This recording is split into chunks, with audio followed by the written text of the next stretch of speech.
आज से हम unsolved mysteries of the Islamic world यानी कुछ मिस्ट्रीज है जो इस्लामिक दुनिया की उसके बारे में हम लोग पढ़ेंगे।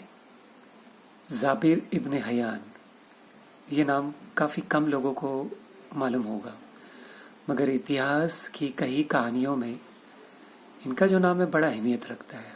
जाबिर इब्न हयान, इन्होंने हमें रसायन विज्ञान यानी केमिस्ट्री का फादर इन्हें कहा जाता था। सैकड़ों साल पहले इनकी जो एल्केमी यानी दुनिया में काफ़ी क्रांति ला कर दी थी। उन्होंने ऐसी ऐसी चीज़ें बनाई थी, कहा जाता है कि उस ज़माने में नामुमकिन था, जैसे आर्टिफिशियल मोती, सियाही जो अंधेरे में चमकती थी, और ऐसा रंग जो कभी फीके नहीं पड़ते थे ऐसे। और लेकिन उन कहा जाता है कि लेकिन उनकी जो नॉलेज थी या उनका जो तालीम थी या ज्ञान था, उनका सब में बड़ा हिस्सा हमें कभी नहीं मिला। ऐसा माना जाता है कि उन्होंने हजारों किताबें लिखी, उनमें से ज़्यादातर आज खो चुकी है। ना उनमें कुछ केमिस्ट्री के बारे में है, ना बाकी चीज़ों के बारे में। तो बहुत सारी चीज़ें, जैसे कहा जाता था कि उनमें जड़ी बूटी से दवाइयाँ बनाने और कुछ मैकेनिकल कैसे बनाने, उसके बारे में सब दिया गया था।